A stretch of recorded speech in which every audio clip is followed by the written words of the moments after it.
la meilleure technique en séduction. Beaucoup de femmes se sentent considérées comme acquises. Être prise pour acquise implique que l'autre personne banalise ta présence comme si elle était un dû et ne fait donc aucun effort de respect, de communication ou de présence. L'homme perd de l'intérêt et s'éloigne et envoie des messages contradictoires, attentionné un jour, absent le jour d'après, tandis que la femme s'accroche jusqu'à ce qu'elle s'épuise et ne soit même plus perçue comme attirante, que ce soit dans une relation de couple ou durant la séduction.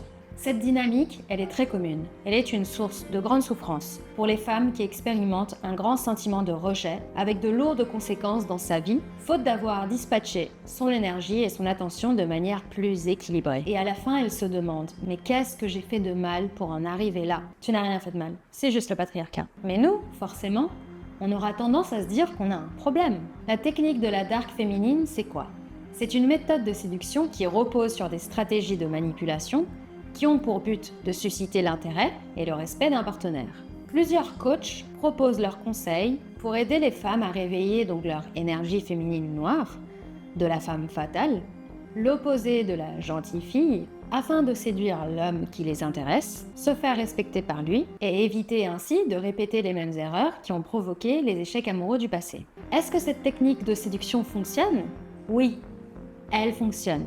Elle se base sur des comportements inconscients. Donc elle ne peut que fonctionner. C'est quoi le problème alors ? Le problème, c'est que c'est une technique patriarcale. Et c'est quoi le problème de que ce soit patriarcal ? C'est que si on veut jouer à un jeu dicté selon les règles du patriarcat, on doit accepter toutes ces règles, pas seulement celles qui nous conviennent. Et là, ça devient beaucoup moins drôle. Car pour séduire la dark féminine, c'est super, mais cette tactique de séduction, elle est lourde en conséquences. Et ça, c'est un petit détail que les experts en séduction oublient de préciser. Le conseil sur lequel se base toute la théorie de la dark féminine, c'est que tu dois cesser de lui courir après et faire en sorte que ce soit lui qui te court après. La tactique pour y arriver, c'est de lui donner une petite récompense quand il se rapproche, qu'il est gentil ou qu'il fait un geste, et s'éloigner très légèrement quand il ne te prête pas attention ou qu'il ne répond pas tout de suite. Ainsi, tu obtiens que l'autre ne te prenne jamais pour acquise, car il doit tout le temps faire ce petit effort pour obtenir sa récompense et pour obtenir sa prochaine récompense et créer ainsi une obsession. Ce sont les mêmes mécanismes du cerveau qui causent l'addiction à la drogue. Donc en effet, si tu tires les bonnes ficelles, ça fonctionne. Donc, pour éviter d'être considérée comme acquise, on te propose de calculer tes mouvements pour renverser le rapport de force et de pouvoir. Mais il y a deux petites choses que le dark féminine oublie de préciser. D'un côté, tu portes toute la charge mentale de la gestion de la relation sur tes épaules. Tu dois être tout le temps alerte, tout le temps dans le calcul. Mais toi, tu t'en fiches, n'est-ce pas ? Ton objectif, c'est d'obtenir un homme. Et d'un autre côté, comme tu ne pourras pas maintenir cet état d'alerte et de calcul constant, parce qu'il y a bien des fois où tu dois être toi-même, parfois tu vas te détendre, agir de manière normale, et là, tu risques quoi ? Que le mec progressivement te prenne pour acquise, ou pire, il peut même devenir un peu agressif si tu lui changes d'un coup les codes. Comment réagit un addict quand il n'a pas sa dose ? Après un certain temps de relation, est-ce que vraiment tu vas t'éloigner de lui quand il fait une gourde ? Non, tu vas lui dire « là, t'as fait une gourde, je suis fâchée ». Et là, d'un coup, tu n'es plus le saint graal difficile à obtenir. T'es la copine chiante qui se plaint. Et ça arrivera forcément. Car tu es un être humain. Tu oublieras de jouer au jeu de « je m'éloigne, je m'approche » parce que c'est exténuant. Et tu vas parfois t'énerver, comme tout le monde. Ou alors, au contraire, tu vas lui crier que tu l'aimes plus que tout. Donc, te faire culpabiliser pour ça, c'est vouloir que tu arrêtes d'être un humain, en fait. Est-ce que tu commences à capter pourquoi c'est patriarcal ? Mais attention, parce que la dark féminine part d'une bonne intention. Elle cherche vraiment à aider les femmes à sortir des relations abusives, à se faire respecter par leur conjoint, à s'affirmer et à développer leur empowerment. Mais malgré ces bonnes intentions, elle répète des schémas patriarcaux qui, sans le vouloir, renforcent la dépendance affective au lieu de la combattre. Donc la dark féminine se base sur 3 mythes sous-jacents. La femme doit rester passive et convoitée. 2. Sa valeur perçue augmente proportionnellement à la difficulté d'être atteinte. Et 3. Une fois atteinte, elle est apprivoisée, domestiquée et montrée à ses copains comme la fauve qu'il a réussi à chasser. Ce sont les règles du jeu pour ne pas tomber dans la case de acquise. Alors il y a fort heureusement une autre méthode de séduire qui est très efficace et qui n'a pas besoin de tout ce package patriarcal, mais d'abord, on va laisser au clair que cette méthode-là, on la veut pas. Premier mythe, l'ovule ne poursuit pas. Il est poursuivi par les spermatozoïdes. La femme, elle est comme l'ovule et l'homme comme le spermatozoïde. Elle attire donc à elle, sans même bouger.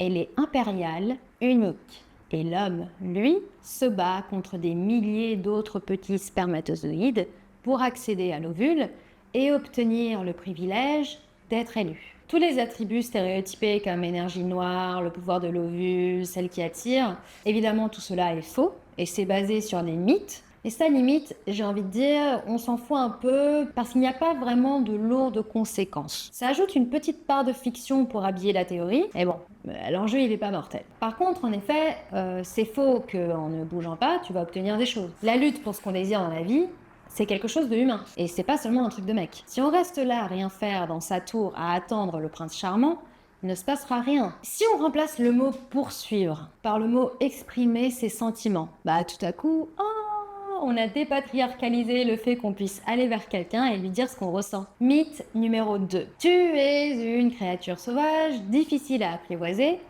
et il veut se vanter auprès de ses amis en disant « Regardez, je suis un dompteur de fauves ». Si tu acceptes d'être apprivoisé, par conséquent, mot pour mot, tu acceptes d'être apprivoisé. Un animal domestique ne redevient pas sauvage quand il le souhaite. Est-ce qu'on est d'accord? C'est le principe même d'être domestiqué. Tu n'es plus vraiment libre. Encourager la domestication de la femme par l'homme est très dangereux. Cela nourrit la croyance que la femme est une propriété de l'homme. Et une propriété, ça ne parle pas. Ça ne part pas et ça ne fait pas ce qu'elle désire. Puisqu'il a mis tous ses efforts pour t'obtenir, te dompter, te faire sienne, eh bien, maintenant, tu es sienne, justement. Rappelle-toi que selon la dark féminine, que quand il fait quelque chose qui est pas bien, tu t'éloignes subtilement. Te fâcher, c'est pas possible. Au lieu de te prendre au sérieux, on va penser, elle fait sa crise. Son côté sauvage qui ressort. Il faut juste la recadrer. C'est difficile de convaincre un homme qui te possède d'arrêter d'être possessif quand toi, ça ne t'arrange plus. Mythe numéro 3. Les hommes ont dans leur ADN ce besoin de chasser, de traquer, de conquérir et d'avoir mérité quelque chose à la lueur de leur front pour lui donner de la valeur. Si toi tu es largement disponible, tu ne susciteras donc pas l'intérêt car tu représenteras pas un défi pour eux de se surpasser. Bon, alors, premièrement déjà par rapport à ça, les hommes, ils ont besoin de chasser de la nourriture. Mais historiquement, ils n'ont jamais eu à lutter pour obtenir une femme. Les hommes n'avaient pas à se battre pour séduire une femme. Par contre, ils devaient convaincre leur père, souvent à travers le statut social et financier. La transaction était un peu comme un entretien d'embauche. Le désir ou le plaisir de la femme n'entrait pas du tout en compte pour le mariage. Et l'homme n'avait pas ensuite à la convaincre de rester. Être aimé n'est pas une préoccupation pour lui, ni le désir sexuel de sa femme, et ne pouvait pas quitter leur mari. Qu'une femme soit prise pour acquise, c'est une conséquence du patriarcat. Ils n'ont pas l'habitude de se battre. Les femmes, au contraire, étaient instantanément séduites par n'importe qui les choisisse, car être choisie par un homme était une question de survie. Aujourd'hui encore, certains hommes occidentaux vont dans des pays plus pauvres pour trouver des femmes dites traditionnelles, qui en réalité ne sont pas plus traditionnelles, elles sont plus pauvres. Elles sont dans des conditions de vie plus difficiles et donc sont en mode survie. Quitter un homme est une révolution dans la tête d'une femme, car cela signifie de se séparer de l'idée de survie associée à lui. C'est pour ça que pour les femmes, ça n'existe pas cette notion de acquis. Et quitter son homme est pour l'inconscient féminin une question de vie ou de mort. D'autre part, si on compare les hommes à des lions et les femmes à des gazelles, on oublie que la femelle du lion, c'est la lionne, pas la gazelle. Et une lionne chasse, elle aussi. Donc tu n'es ni un territoire à conquérir, ni une proie. Troisièmement, se battre pour quelqu'un n'empêche pas que l'autre se batte aussi pour toi. Si un homme te laisse faire tout le travail, tu ne l'empêches pas d'être un homme. Il s'empêche tout seul d'être un homme. Deux personnes peuvent se battre l'une pour l'autre. Ce n'est pas excluant. Comment faire alors pour ne pas être acquise? Au lieu de jouer à s'éloigner et se rapprocher pour créer un état de dépendance chez l'autre, la solution c'est de partir de la relation dès les premiers signes d'éloignement. Donc ça semble drastique dit comme ça, mais c'est la seule réalité. Mieux vaut ne pas entrer dans ce jeu. Mais je fais comment si la personne me plaît vraiment? Eh c'est ça, en fait, le problème. Pourquoi cette personne-là te plaît tant que ça? Pourquoi tu ne te permets pas d'être plus flexible? Est-ce que tu es consciente qu'il y a des milliers de personnes là-dehors? Et là, pour le coup, je donne raison à la dark féminine que finalement, si tu as un choix infini de petits spermatozoïdes, pour utiliser leur image, non pas pour attendre qu'ils viennent à toi, mais pour aller les chercher, justement. On doit tous faire des efforts de respect et de réciprocité, de communication et de considération de l'autre. Ça n'a rien à voir avec le fait d'être un homme. Pour une femme, un chasseur, un spermatozoïde, un ovule, une fauve domestiquée, etc. Être dans la stratégie freine une forme de séduction plus simple et efficace. Voici mon seul et unique conseil en séduction. L'authenticité. Au lieu de calculer tes mouvements, sois direct. Si quelqu'un te plaît, dis-le lui. Si quelqu'un s'éloigne, laisse-le s'éloigner. Si tu te sens prise pour acquise, pars. Si on te fait sentir les efforts qu'on fait pour toi, pars. C'est douloureux, mais c'est souvent nécessaire. Avec la bonne personne, il n'est pas nécessaire de jouer des jeux ou de manipuler des émotions. Si tu exprimes tes sentiments ou si tu fais le premier pas, tu démontres du courage et tu encourages l'autre à faire de même. Si quelqu'un s'effraie parce que tu te montres trop ouverte, ce n'est pas toi le problème. Pense à l'abondance des opportunités. Plus tu interagis avec d'autres personnes, moins tu mettras de la valeur dans ce qui t'ignore. C'est une question de flexibilité et d'ouverture. Plutôt que d'apprendre de nouvelles techniques, le plus sage est de se libérer de tous ces discours et de désapprendre les stratégies. On nettoie tout ça, et puis il ne reste plus que quoi? Que toi, comme tu es. Être toi-même est la meilleure façon d'attirer la bonne personne. Et la dark féminine, c'est très sexy comme théorie, car elle permet facilement de renverser le rapport de pouvoir des hommes envers les femmes, et elle répond facilement à toutes les frustrations du fait d'être le sexe faible, dévalorisé par la société, dévalorisé par les hommes, et ce depuis toujours. En d'autres termes, elles apportent une solution aux frustrations créées par le patriarcat de manière patriarcale, pour finalement trouver ton compte dans ton infériorité. Il y a une phrase de Nietzsche qui disait « Celui qui se sait profond s'efforce d'être clair. Celui qui voudrait sembler profond à la foule s'efforce d'être obscur. » Qu'est-ce que voulait dire Nietzsche par là? Il voulait dire que pour paraître profond aux yeux des autres, on complique les choses. Parce que plus ça paraît compliqué, plus on donne la sensation de savoir quelque chose que les autres ne savent pas. Mais pourtant, la véritable profondeur, c'est la simplicité, c'est la clarté. Et le problème avec toutes ces techniques de séduction, c'est cette idée de qu'il y a quelque chose que tu n'as pas compris, que tu ne saurais pas. Alors qu'en réalité, c'est tout l'inverse. Tous ces conseils en séduction qu'on te donne, ils fonctionnent. Mais en réalité, tu n'as pas besoin d'eux parce que ce sont des choses évidentes, ce sont des choses que tu as déjà en toi. Et plus tu réfléchis, plus tu veux mécaniser, automatiser la chose, tu es en train de mettre tes pensées au lieu d'être connecté au moment présent, surtout au moment de la séduction, c'est-à-dire au moment où tu rencontres quelqu'un. Tu vas être dans ta tête, en train de réfléchir, la stratégie, à quoi dire, comment faire, au lieu d'être là, présente. Et en fait, ce jeu de je m'éloigne, je m'approche, t'as pas besoin de le forcer. En fait, il est naturel.